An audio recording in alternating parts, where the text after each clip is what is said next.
Welcome to the Essential Discourse Podcast Show, the show that confronts taboo and hot-button topics across the spectrum of our society with objectivity and without prejudice.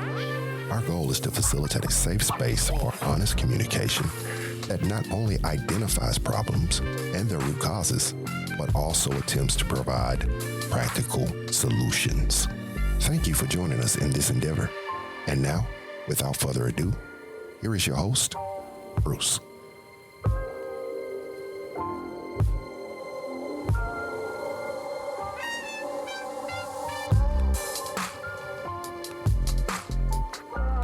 Hello, and welcome to the Essential Discourse Podcast Show. I'm your host, Bruce. This is episode 5. Guys, can you believe that we're already into our next election cycle? Yeah, we're already into our next election cycle. We are 13 months, a little bit over 13 months removed from January 6, 2021, the insurrection at the Capitol. We are less than 5 months removed here in Texas from Governor Greg Abbott and his legislative branch of government putting forth a bill that he signed into law that effectively outlawed abortion in the state of Texas. Not only did it outlaw abortion in the state of Texas, it incentivizes neighbors to become snitches against their neighbors so that they can receive a monetary reward for giving the state information about an individual or individuals who helped women seeking abortions get to those designated spots. The campaign ads are on the screen as of right now. Early voting began yesterday, the 14th of February, Valentine's Day, and every one of these candidates that you have seen advertising here in the state of Texas, in my part of Texas at least, are claiming that they're going to be more conservative than the incumbent is. You know, these guys basically disregarded the Constitution of the United States of America. And when I say disregarded the Constitution of the United States of America, the Supreme Court ruled on abortion many, many years ago. Last I checked, Roe versus Wade was the law of the land. But they're not happy with that. These challengers to these incumbent Republicans are not happy about that. They want to be more conservative. And they are promising that they will be more conservative than the jokers that we have in office right now.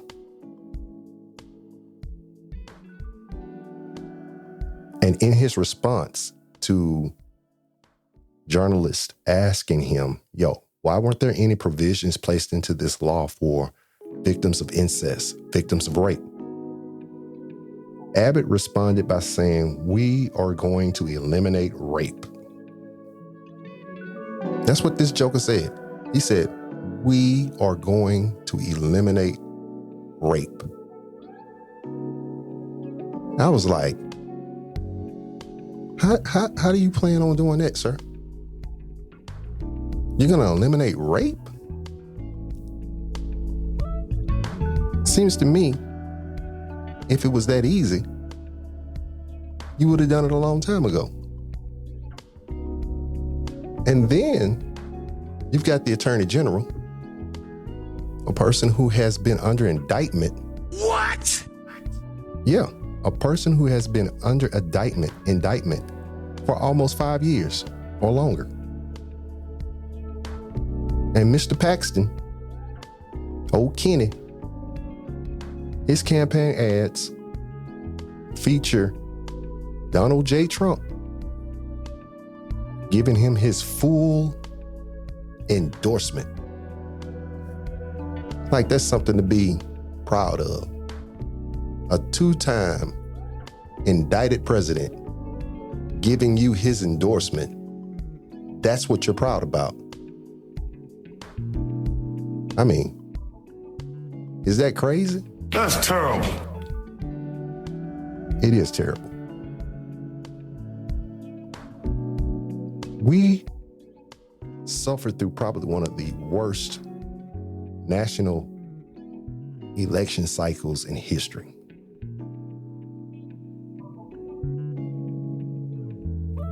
Trump was off his rocker. The police were tripping.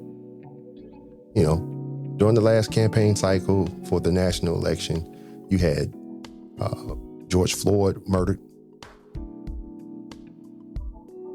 You had Breonna Taylor murdered. You had Ahmaud Arbery murdered. You had Black Lives Matter protesters being pepper sprayed because Trump wanted to take a picture in front of a church holding the Bible upside down. I mean, you couldn't make this stuff up. You just could not make this stuff up. And the icing on the cake is when he lost the election.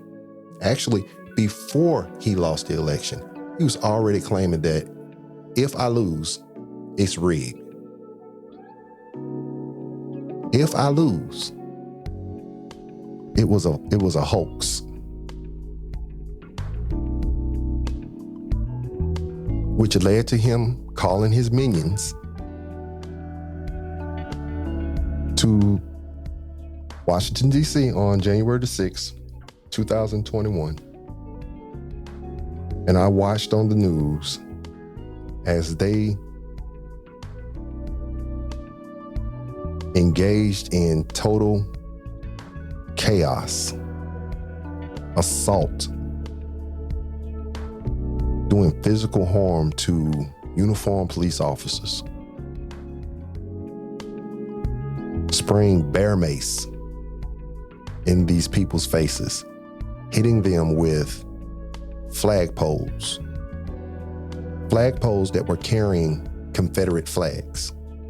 Confederate flags were flying, waving in the Capitol. That hadn't even happened. That didn't even take place, guys, when the Civil War was going on.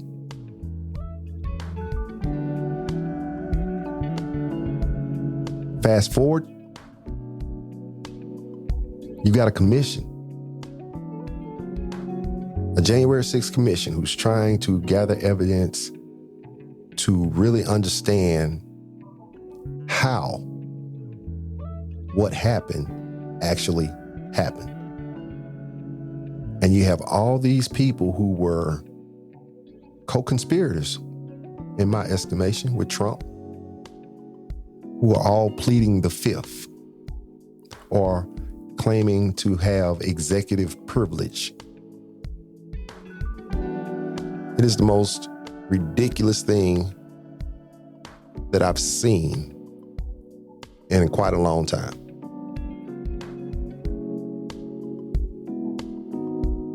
And so now here we are, 2022, primary season for the real election. Well, not the real election because they're all real elections, but it's 2022 for the election. And I'm just wondering, how many of my fellow Texans and whoever else have elections going on across this nation, how many of you have actually researched the candidates? I mean, have you determined who's worthy of your vote and who isn't? Whether it's for a municipal position, a county position, or a state position? Have you done anything to validate the worthiness of those candidates? Are you familiar with those individuals' platforms? Have they ever served in this capacity before? Do they have a public service record?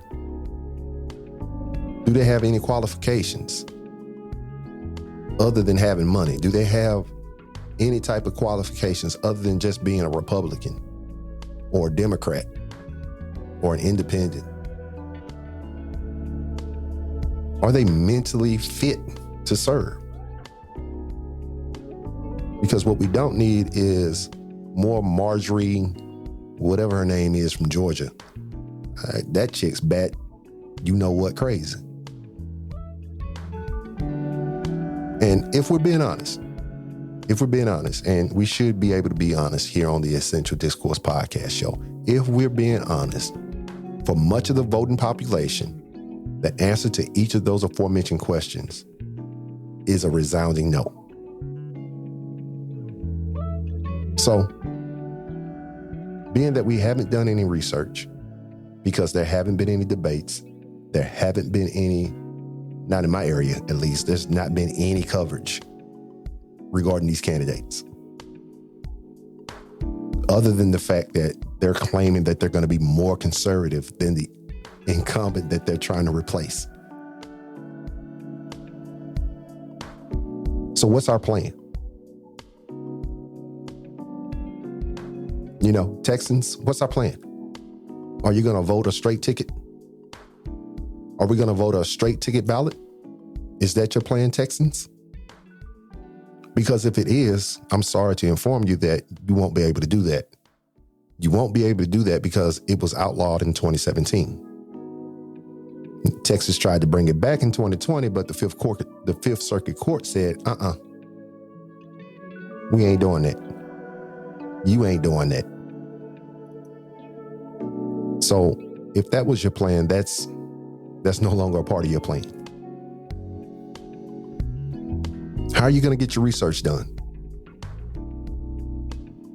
Are you going to just let the media tell you who's what and what they've done and all this other good stuff or bad stuff?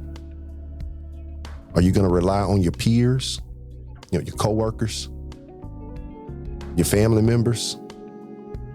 You're going to rely on your friends to inform you about these candidates and basically dictate to you how to exercise your civic responsibility? I would hope not. I would hope not. Or are you just waiting to see who wins the primaries before you take any action to learn anything about any of these candidates? Or are you so partisan that it doesn't matter who the candidate is, what they stand for, what their track record is, what their level of experience is?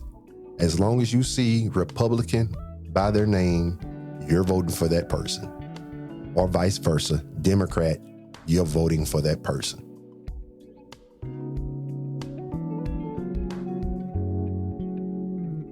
Do you even plan on voting at all? There is a lot at stake.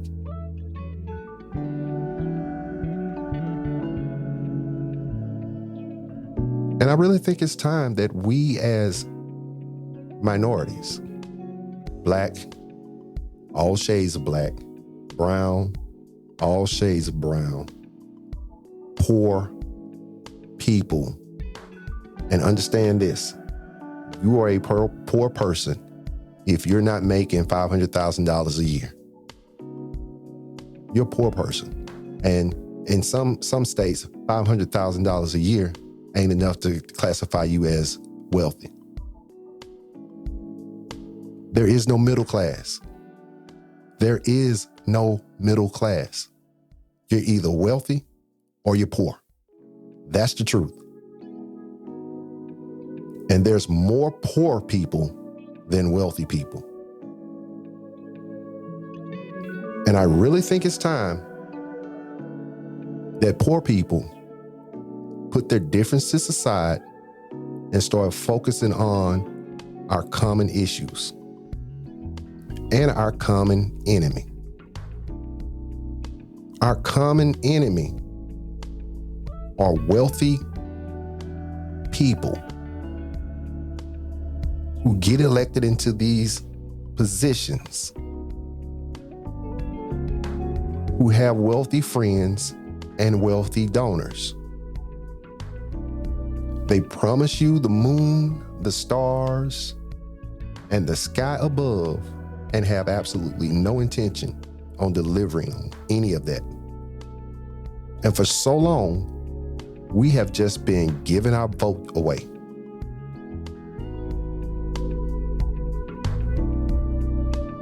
And it's time for us to come together and unify and say, you know what? In this community, this is what we need. And sir, ma'am, if you are incapable or unwilling to deliver this, you won't be getting our vote. And I'm going to talk about that in detail here a little bit later. And this ideal isn't a new ideal. No. This is an old ideal. This is an ideal 58 years old. This ideal was introduced on April 3rd, 1964 in Cleveland, Ohio, by the late, great Malcolm X.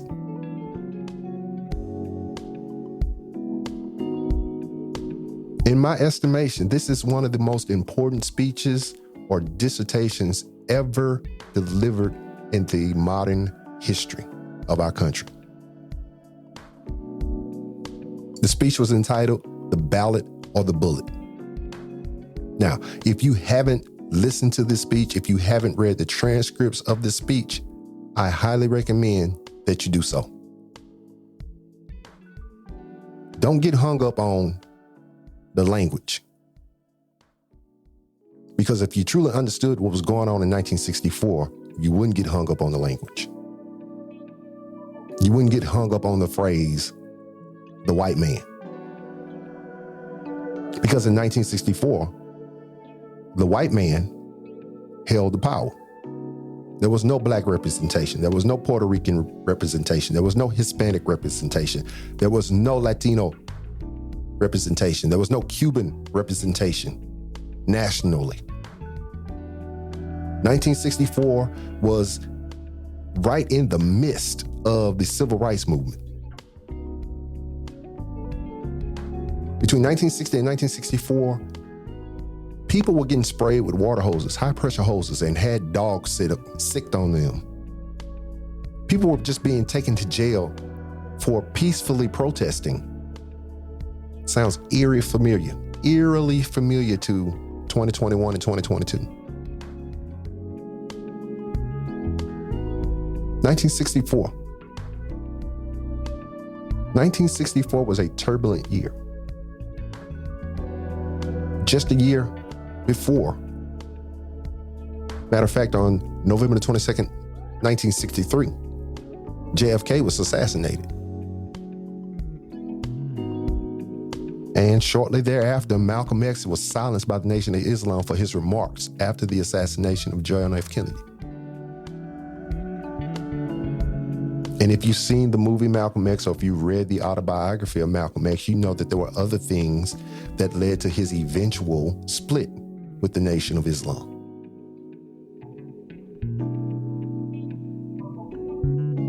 And as a result of that split, Malcolm goes to Mecca.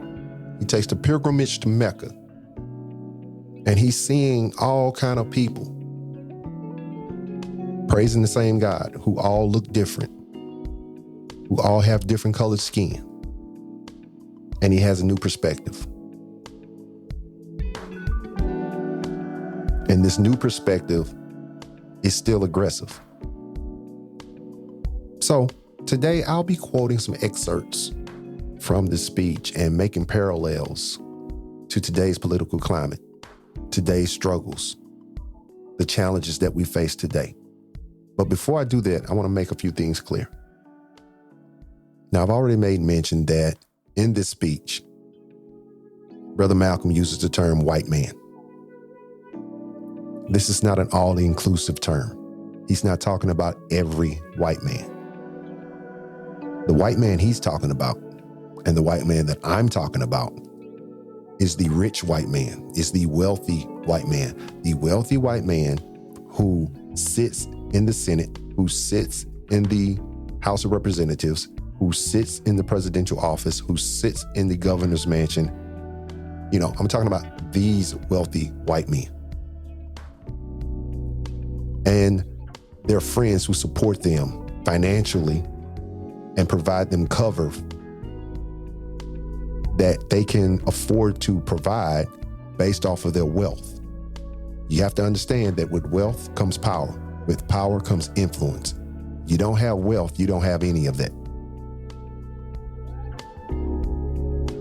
And I also want to make clear that the term man is not exclusive of one man. Because as we've seen over the course of time, Karens are just as vile, if not more vile, than Roberts. So, I've cleared that up. So let me make it crystal clear. In no way am I attempting to race bait anyone. I'm not blowing dog whistles. I'm not attempting to guilt trip anyone or any group of people. I'm not attempting to do any of that. I'm speaking to a problem that has existed for 58 years. A problem that is still present in 2022 and is more persistent in 2022 than it was in 1964. I do intend to place the blame and the responsibility in the laps of those who must be held accountable for their behavior and or their lack of action to correct an obvious problem that's been around for nearly 60 years. A problem for which the culprits and the victims have remained the same. So, you need to understand that the word bullet is referenced in this speech figuratively and literally. Figuratively, Malcolm is saying that we need to use the ballot the same way that we use bullets. You never see a marksman shooting at a target out of sight. You never see a hunter wasting ammo shooting at prey that's out of his effective kill range. You never see it. And you should never see minority voters casting ballots for candidates who cannot deliver the outcomes minority voters desire. That is the figurative. He's saying that weaponize the ballot against the tricky, slippery politicians. He's saying don't fall for the banana in the tailpipe. He's saying don't get misled. Don't be run amok. Don't get hoodwinked. Don't get bamboozled by these politicians. Because a lot of our friends with lighter pigmentation than we have, they got had in 2016. Woo! A lot of them jokers got had. I would say almost 40%, if not a little bit more, really got had by Donald Trump. The charlatan, the self-proclaimed rich guy. But when the truth came out, it was like, gots to be more careful. Not only were they had and bamboozled and run amok after he became president, but you had people who were committing assaults at rallies. And he was talking about, I'm going to pay for your legal expenses. And them folks are in legal jeopardy right now.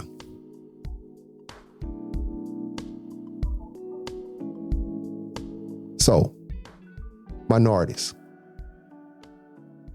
all shades of black, all shades of brown, English speakers, Spanish speakers, Mandarin speakers, whatever kind of language you speak. We have got to exercise political maturity.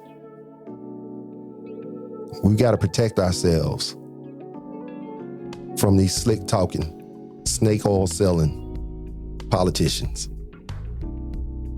Because these type of politicians, they can't deliver the outcomes we desire because they have no intentions. They have no desire to deliver these results. So for the purpose of this podcast, I'm going to be talking about the bullet from a literal standpoint and the consequences and the dangers associated with using the bullet in a literal sense. So in the opening statement of Malcolm X's speech, The Ballot or the Bullet, he set out to answer the question that was set before him. And the question that was set before him, where do we go from here? The Negro Revolt and where do we go from here? Or what's next? I like to change that from the Negro Revolt to the Minority Revolt. Who are the minorities? Well, it's all those people I just named and all the non-rich people, all the non-wealthy people. We are the minority. And as Malcolm says, in his humble way of understanding it, it points towards either the ballot or the bullet. He goes on to clarify that the remarks he's making, they're not religious in nature. So he's not going to hide behind, his religion, his religion of being a Muslim, like you hear a lot of these guys, claiming to be Christians or, I'm an evangelical. But I see no evangelicalness in you. I see no Christian behavior out of you. Malcolm says, I'm not going to hide behind that. I'm not going to even discuss that. In fact, religion is personal. It guides my moral being. It guides me. And Malcolm goes on to say, I'm not here to argue about anything. I'm not going to focus on our personal differences, the religious aspect of it. I'm not going to focus on our personal differences. I want us to turn our attention to our common hindrances and our common enemy. And that's what we as minorities need to do in 2022.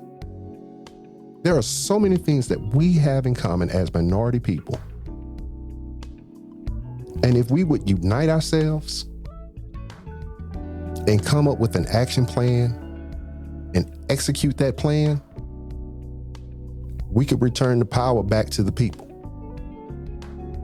Malcolm goes on to say that regardless to what your religion is, or if you have no religion, we're all catching the same type of hell. Well, in 2022, if you're not wealthy, we're all catching the same type of hell. We're all having to pay $3 and some odd cents for gas. We're all having to pay excessive rates for daycare for our children if we have children that are in daycare.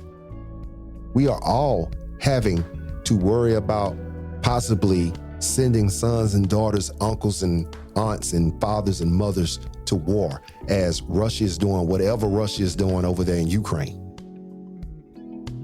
We are all catching the same type of hell.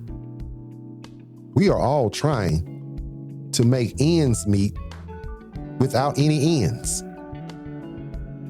We're all trying to ensure that we have a roof over our heads, food in our stomachs, clothes on our backs, reliable transportation. We're all trying to escape the violence that is happening on our streets and in our communities. This is true for the Hispanic community. This is true for the Latino community. This is true for the Black community. This is true for the poor white community. This is true for the Asian community. So if we're catching all this hell, and we're all catching it at the same time, why can't we come together and work out a solution?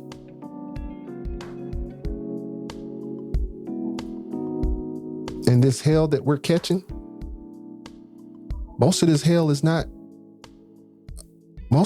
that we're catching is not our own doing. It's a result of decisions that were made by these wealthy white men who you have elected into office, A, casting a silly vote, or B, not voting at all. Brother Malcolm goes on to say, we have all suffered here in this country political oppression at the hands of the wealthy white man, economic exploitation at the hands of this same man, social degradation at the hands of this man. That was true in 1964. That is true in 2022. Malcolm has said he's not anti-white. He said it on multiple occasions. Anyone who knows me knows that I'm not anti-white, right? But I am anti-exploitation, I am anti-degradation, and I am anti-oppression. Just as Malcolm X stated that he was. If we have differences, let us differ in the closet.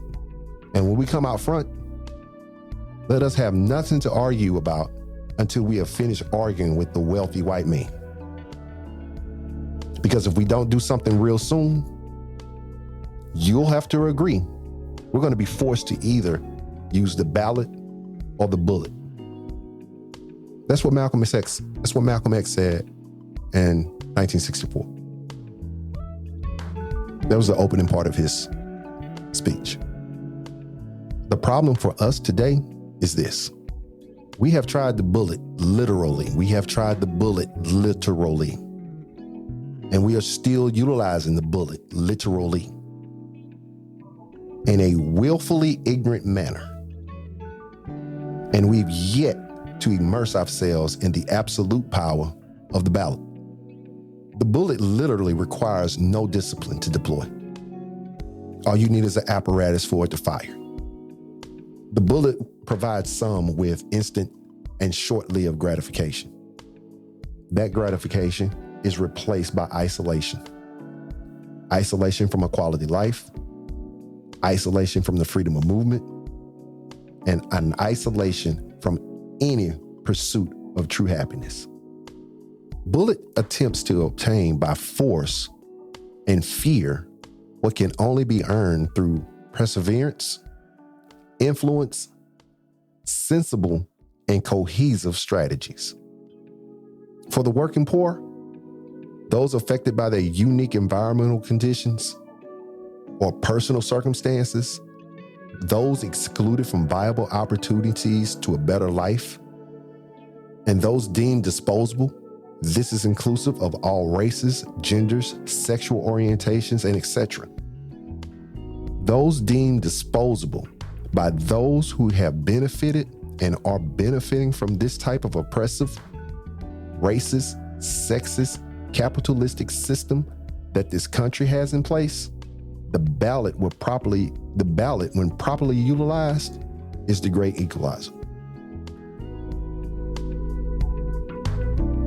But it's unfortunate. The ballot's full weight has yet to be realized. And there are 3 reasons why. Number 1, it is because we have not, we are not, and we most likely will not be willing to invest our time in becoming knowledgeable, politically mature. Ain't nobody finna read all that. I got things I want to do. Going to another meeting, you know how we talk. And if you ain't careful, that type of attitude will lead other people in saying the same thing. The second reason the full weight of the ballot has not yet been realized. And that is because we are not, and we most likely will not be willing to apply any acquired knowledge for the good of the group. I got mine. He better get his. I got a family to take care of too. Shoot, I made it. You better get on up here. We tend to act like once we get to where we get, that we got there without any help. That's amazing.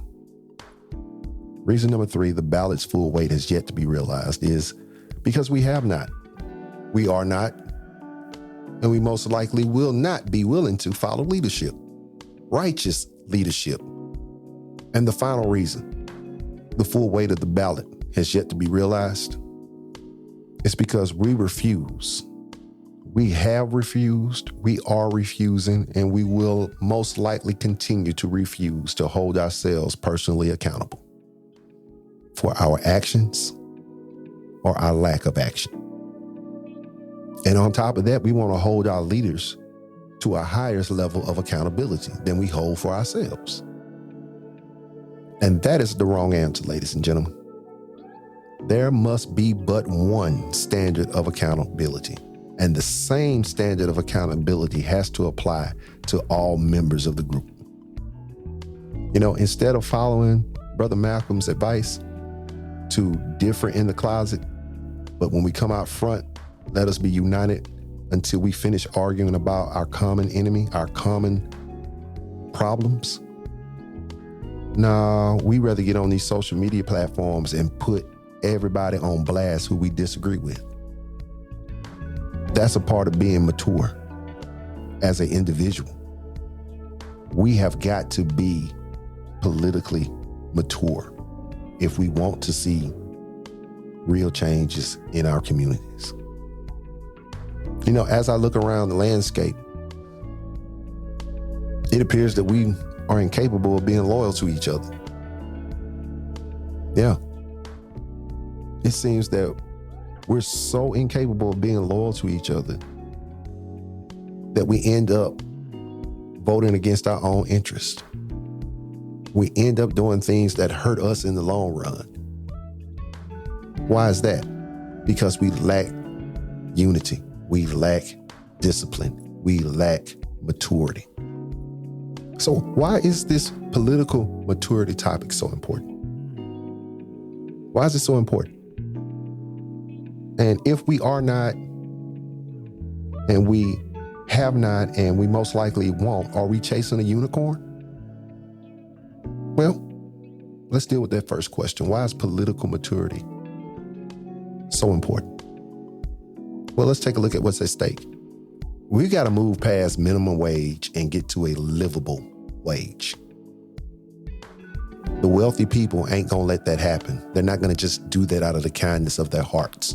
We have to be united. We have to be mature and strategizing a way forward to get from a minimum wage standard to a livable wage. Equal pay for equal work. There's no reason my sisters should be getting paid less money to do the same job that my brothers are getting paid. There's no reason for it. I want to see some tangible equity and some true equality. I don't want EA Sports to just put Black Lives Matters on their games, and I don't want the NFL to just put Black Lives Matters on the field. I don't want businesses to say we support social justice initiatives. No, I need to see it. I need to see what you're doing. And if we don't come together, if we don't get politically mature, they'll be able to just put some paint on the field and call it a day.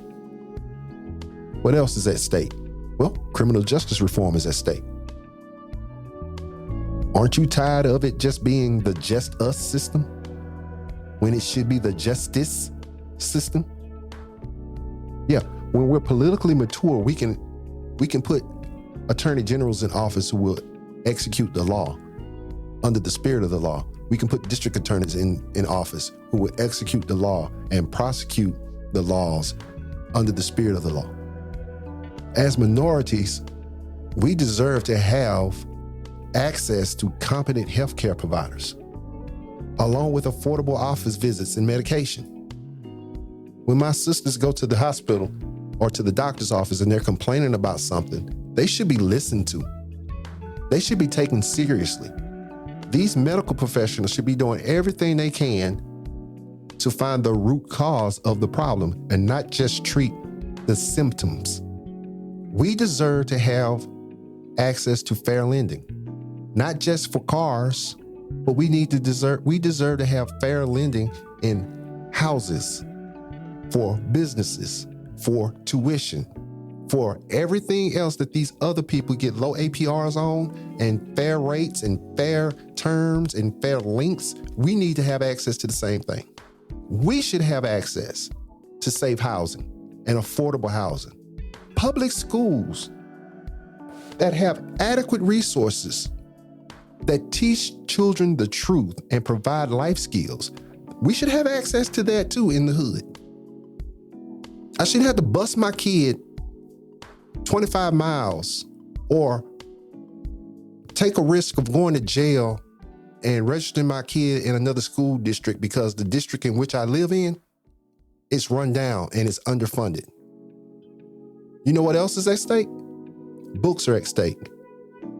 Yeah, all across the country right now, these Republican-controlled states who are yelling and screaming about critical race theory, something that has been taught in college schools since 1995 from my research. I was in college in 1995, and I don't remember being offered a critical race theory class.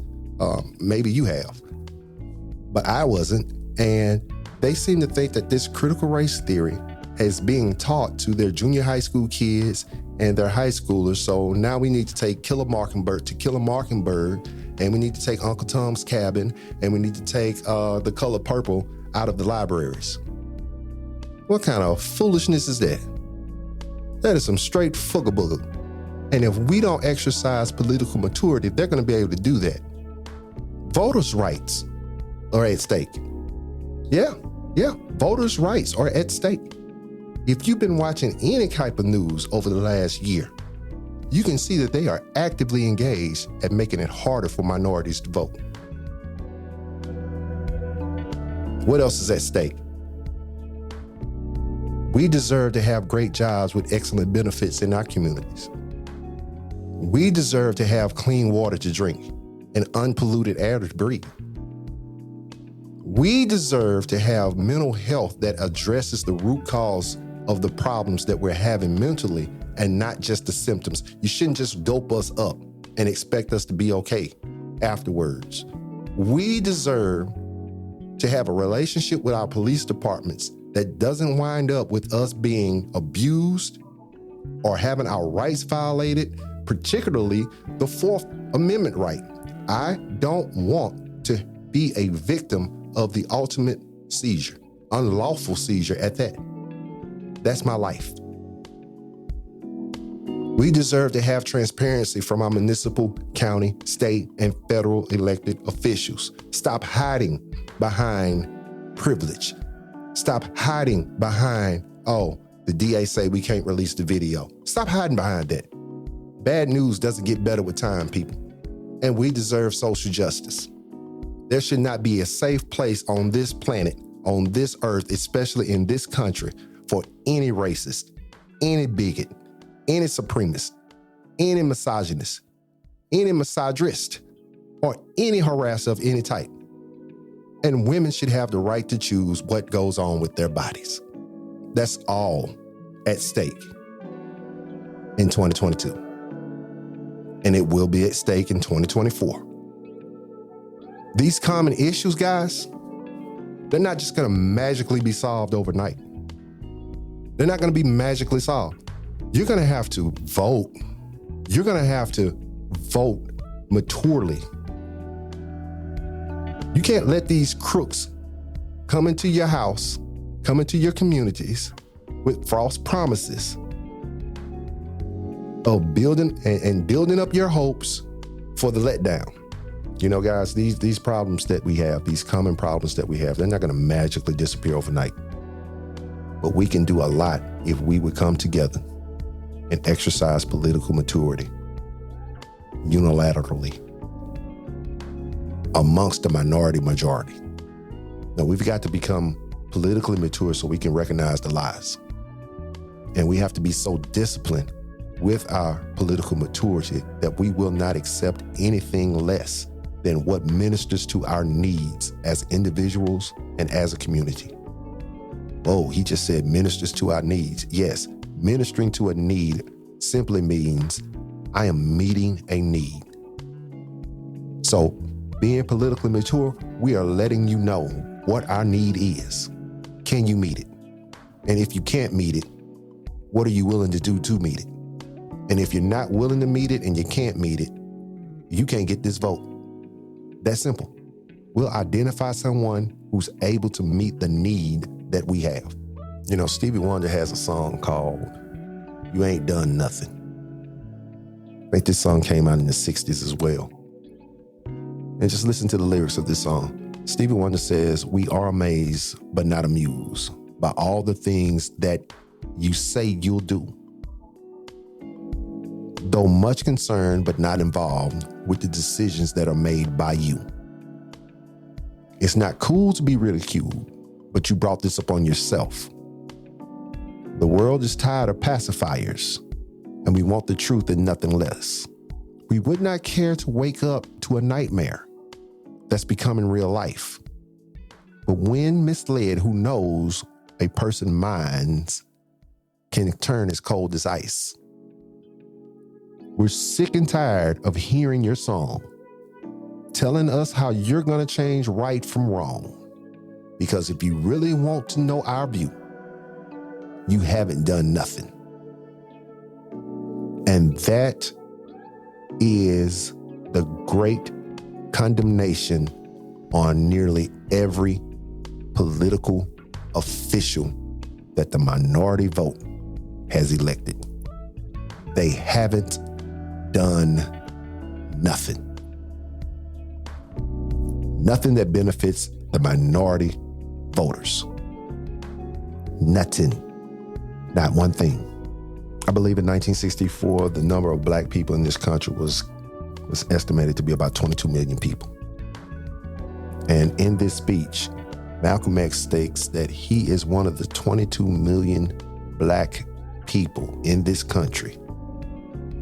Malcolm X says that I am one of 22 million black people who are the victims of democracy.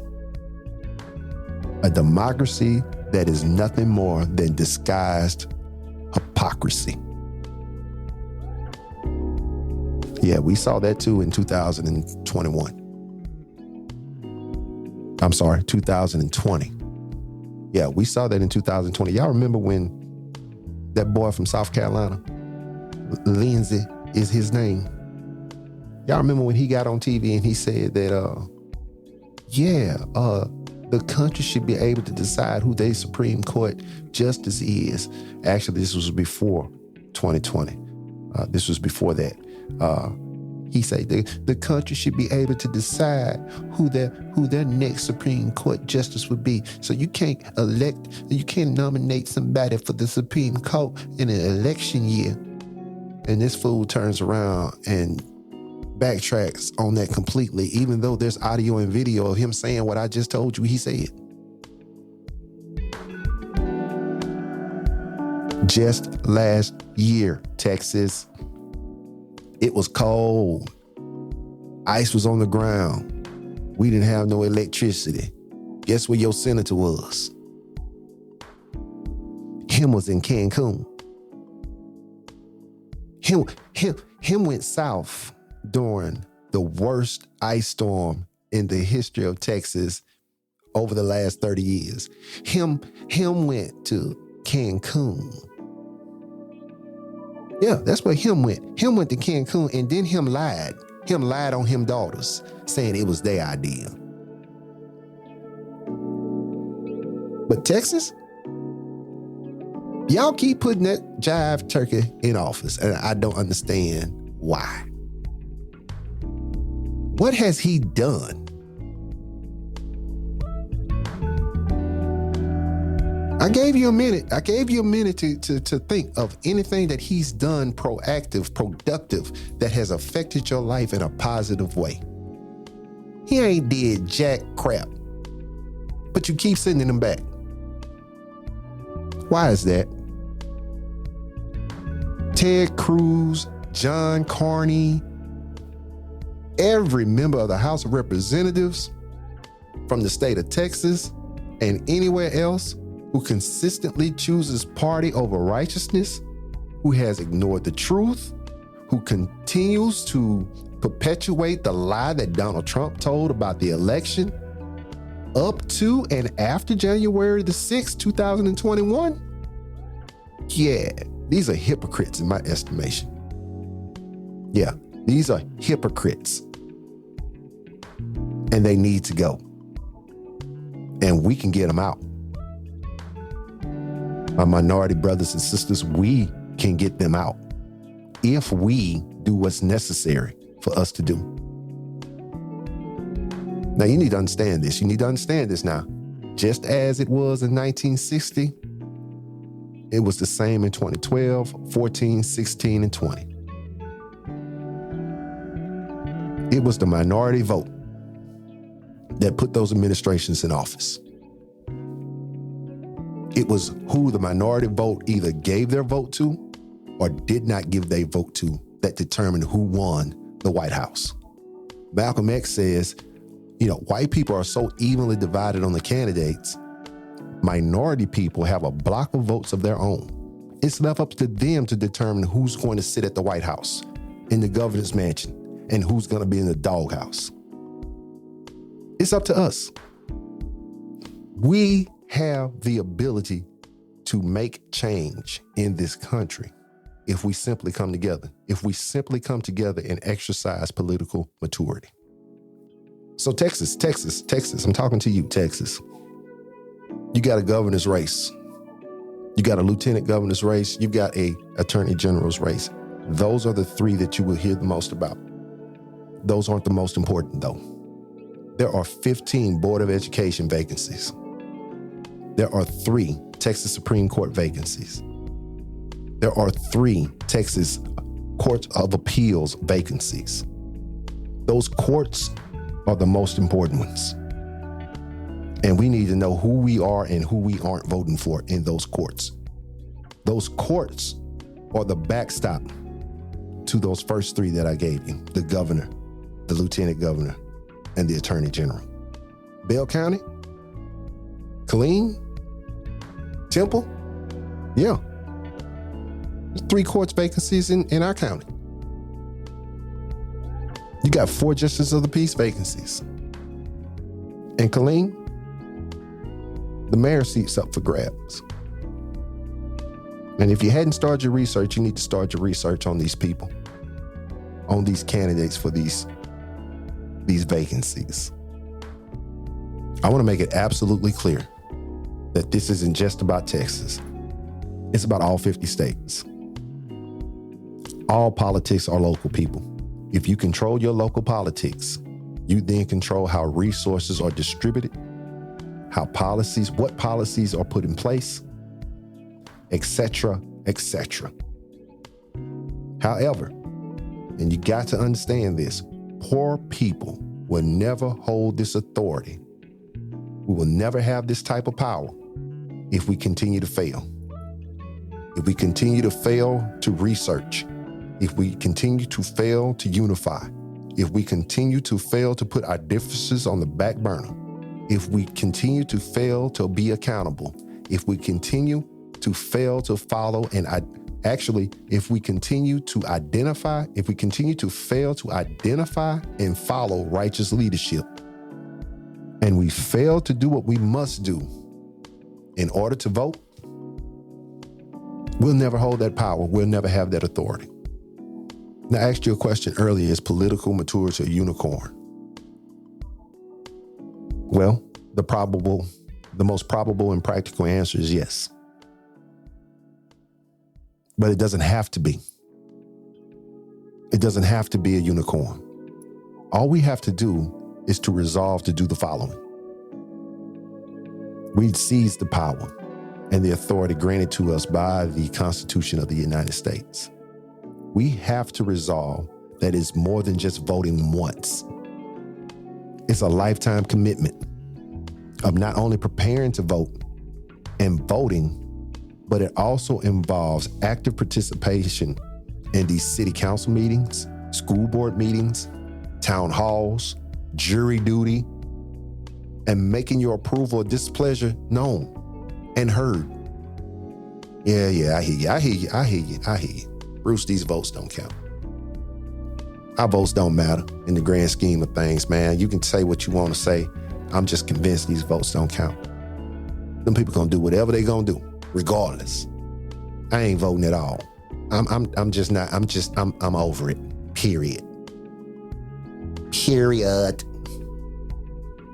Yeah, I hear you. And this is a brainwash mindset. If your individual and collective vote didn't matter so much, then why? Why since February 3rd, 1870, has there been such opposition to Black, brown, and other poor people voting? I quickly traced this back to 1876 in Mississippi. 1870 was the beginning of Reconstruction. 1877, federal troops moved up out of the South. And shortly thereafter, the birth of Jim Crow appeared. The birth of Jim Crow appeared in 1877 in Mississippi. Yeah. Jim Crow was born in Mississippi in 1877. However, we don't need to go that far back right now. We can look at since the last election cycle. 19 out of 50 states have enacted 33 laws to make voting more difficult for Americans. That's 38% of the country. On top of this, gerrymandering. What is gerrymandering? Gerrymandering is manipulation of an electoral consistency to favor one party over another. Both parties are guilty of this. Both the Democrats and the Republicans are guilty of this. And in its most righteous form, gerrymandering should reflect the population's growth or decline. And all of you guys need to research what was done in Mississippi this year in regards to racial gerrymandering. Not only what Mississippi did, but how the Supreme Court greenlit this initiative by Mississippi. But that's not the only thing that is working to suppress the minority vote. Have you ever heard of voter caging? Yeah, that's the practice of sending mail to registered voters and challenging their eligibility to vote if the mail comes back returned as undeliverable. Voter purging. Have you heard of that? Yeah. Well, voter purging is the practice of removing names from voter rolls or the list of registered voters. So that's what happened to Stacey Abrams in Georgia. That's what Florida did in the last gubernatorial race. Ohio and Kentucky have been confirmed to be two states that are actively engaged in voter roll purging. And I'm certain that there's so many more. So just since the last election cycle, I just listed you 4 ways that the powers that be are attempting to suppress the vote. And you say your vote doesn't matter. That's what you say. You say your vote doesn't matter. Well, I told you that Jim Crow began in 1977 in Mississippi. I told you that. And this is how Jim Crow came to be. Federal troops moved out of Mississippi in 1977. 60% of Black people had the right to vote then and were exercising the voting. But then, when the federal troops moved out, Black people had no more protection. The Klan started doing what the Klan did. The powers that be in Mississippi, they required an annual poll tax, and you had to pay that poll tax for 2 years before the election. Mississippi was a poor state then, it's a poor state now. Black people couldn't afford to pay that. That's strike one. Secondly, the most formidable barrier to voting in the state of Mississippi was the literacy test. 1877, there wasn't too many Black people that could read. There weren't too many white people that could read either in 1877. However, they did have a white clerk who was able to validate whether a person was illiterate or not. Guess who was deemed literate, and guess who was deemed illiterate? And finally, Mississippi enacted the grandfather clause that permitted registering anyone whose grandfather was qualified to vote before the Civil War. Obviously, this benefited only white citizens. And after Mississippi did this, voting in Mississippi went from 60% black males voting before 1977 to less than 6% in 1892. Yes, sir. This was the birth of Jim Crow. And by not having the power of the ballot, African Americans then, just like minority Americans today, we have little influence in our communities. We don't hold offices, elected offices. We don't really have too much to say in how much we're being taxed and where that tax money is going, or what laws should be passed and are passed.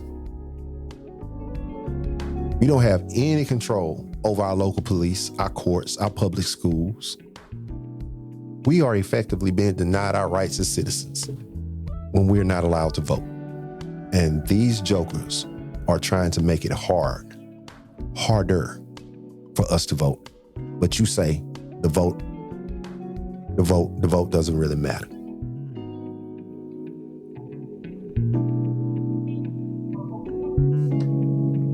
Why do these people who work for a living and need their wages and need their jobs and need their pensions, these blue-collar people, many of them have white-collar jobs, but they're blue-collar folks, why do they keep voting in these rich people who don't care about them? I mean, I'm not saying you have to vote Democratic, but at least look closely and stop electing people who don't care about you. This system in this country is rigged against the little guy. It's rigged against the little guy, and the little guy keeps putting in these money grabbers. Just keeps putting them in one after another, and those people don't care about them in the least. In these situations, the kind of things I talk about, they're criticisms. They're critical. They're of a critical nature. All I can say is it's more of irritation on my part at my species, irritation and disappointment in my culture in America. I define the difference between right wing and left wing. People to the right of center. Well, let's start with the people to the left. People to the left of center, liberals, Democrats, populists. They're interested in people, human beings and human values. People to the right of the line, Republicans and rich people and right-wingers, they're interested in property, not people. And they're soulless. They're without soul. They don't really care. These Christians don't do Jesus' work, which is to feed the poor and take care of the ones who can't help themselves. That's what their Jesus said. Feed those who have no way. To take ones who have nothing going for them. Help them in my name. Don't even want to know about it. Where's that tax return? I want my what do they call it? The rebate. It's goofy. It's just goofy, man. The species organized itself very poorly. We had such ability to cooperate and compete. That was what made us unique when we came out of the trees, out of the jungle, into the savannah. We were able to cooperate in the hunt, cooperate in finding berries in the gathering stage, and we were able to compete with the environment and the other predators. And now it is mostly compete, very little cooperation. You see the rowboats during the floods, but they're quickly gone. You see people, they pat each other on the back about what we did for the tsunami victims, because that happened instantly, and it was a good news story. It was a one-day story. But the starvation in Darfur and the long-term things that go on, we don't react to them because they're not newsworthy, they're not exciting, they're not glamorous, they're not sexy. We don't care. We fly right over Darfur and Sudan on our way to give our old clothing with the tax return, with the tax break on. I want to say this. I want to say this, and I mean this truly. I'm not a Republican. I don't consider myself a Democrat. I am conservative about some things, and I'm liberal about other things. What I'd like to believe I am is an individual who's able to think analytically and critically about my plot in life and what I need to happen in order for that plot to get better. I'm not anti-Democrat. I'm not anti-Republican. I can't believe what you say when I see what you do and don't do. James Baldwin. So you guys can continue to put your ads on radio and show your commercials on TV and speak at your fundraisers and say whatever it is you think the crowd wants you to say. I am hopeful that more people will become more politically mature in regards to who they give their votes to. And I hope that they can see the target before casting that vote, getting your need met. We can't afford to be indifferent any longer concerning political maturity. A lot of these people who win these elections win by way of not being challenged or super low voter turnout for the opponent. And oftentimes the person who received this low turnout is an overall better candidate than the person who wins. There are not that many more Republicans than are Democrats. They're not. In Texas, Republicans in 2020 were about 39% of the voting population. Democrats were about 40% of the population. Independents were about 21% of the population. I'm just saying, if we get together as minority people, as poor people who want better for ourselves, better for our kids, and we're not willing to wait for better to be 10 years down the road. We want better relatively quickly. If we would come together and we would exercise political maturity, we can make this happen within the next 2 voting cycles. Texas isn't a red state because Democrats and independents are outnumbered. Texas is a red state and has horrible leadership at every level because Republicans are consistent in voting in every election whenever there is an election. That's why in 1964, as well as in 2022, it's time for you and I to become more politically mature and realize that what the ballot is for, what we're supposed to get when we cast our ballot. So the right to vote is supposed to be enshrined in the Constitution, but as everybody knows, that has never been the case. It hasn't been the case with anybody unless you were a rich white landowner. It hasn't been the case for the Native American. It hasn't been the case for women, and it hasn't been the case for black people. But now what we're having is a redo of that. We're having a situation where people are determined to make it harder to vote. Not because there was malfeasance, not because there was cheating, not because there was fraud, but because black and brown people showed up in larger numbers than anybody anticipated, and the powers that be lost. The powers that be lost. And now, even at the federal level, I heard Mitch McConnell say something very interesting. We don't need federal intervention in our election. And the only reason many black people and brown people can vote right now was because of the aforementioned federal intervention. As a matter of fact, the rights that black people enjoy now, they would not have if the federal government hadn't interceded. If states' rights were the fare of the day, places right now in America would have slavery or close to it. Whenever somebody says states' rights, what they want is their ability to do what they want to people who they think are of less stature, and the federal government not intercede on their behalf. When Mitch McConnell says the federal government doesn't need to be, that our election doesn't need to be federalized, they exactly do. We can't keep having states do what they want to do and guiding this country. And I've said this before ad nauseum. It is the states with the least to offer that are the most disruptive. The least to offer. In terms of natural resources, in terms of population, in terms of contributing to the economy, the states with the least to offer, they're little more than the uncle who has to live with your grandmother for the rest of their life. But they want to change things and make them so hard for black people to vote that it's impossible. And for the people that believe your vote doesn't count, I bet you understand it does not. Right now, they're trying to do years and years, decades of progress. They're trying to say, well, you can't vote at this time, we're going to make it. They're trying to take mail order, the ability to vote by mail because they know that's too convenient. Because you know what? Almost anything that's that's convenient, people do more of. You don't have to go to restaurants. You got DoorDash. You don't have to go to malls. You can do it online. So almost anything that is modern that people want you to do, they modernize it. They make it easier for you to do. Why don't we do that in voting? Because exactly this reason. They would never win. They haven't won a national election since George W.'s father was the president of the United States of America. And they don't have to give a national message. What they do is keep fragmenting things and gerrymander things and breaking things down so that it makes it harder for votes so they can hold on to power whichever way they can. When Mitch McConnell says we don't need a federal election, that's exactly what we need. We need federal oversight because absent that, they would do whatever they want. Right now, Georgia not only wants to make it harder to vote, but if your vote doesn't go the right way, they want to be able to remove the electors and put people in that'll do what they say. How is that an election? Already, the majority doesn't win. Already, the majority doesn't have a say. Already, it is unfairly weighted. If it were weighted fairly, why do states like West Virginia and Idaho and North Dakota, why do they have so many senators and congressmen? Because of some antiquated notion of the Electoral College.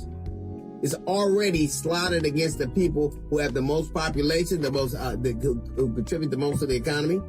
And even at that, Mitch McConnell, the minority leader of the minority leader. Now, if they're going to give minorities all those rights, if minorities are going to get the chance to run the country, I think we have a lot to say about that. But that isn't what happens. They're trying to make it harder to vote, and he has the temerity to get on TV and say that we don't need a federal election. We exactly do, because absent that, we'll have Texas, Georgia, Mississippi, or Arkansas, and all these states trying to do it themselves. Anytime somebody doesn't want the federal government around, they want to be able to do what they want to people without anybody to answer to.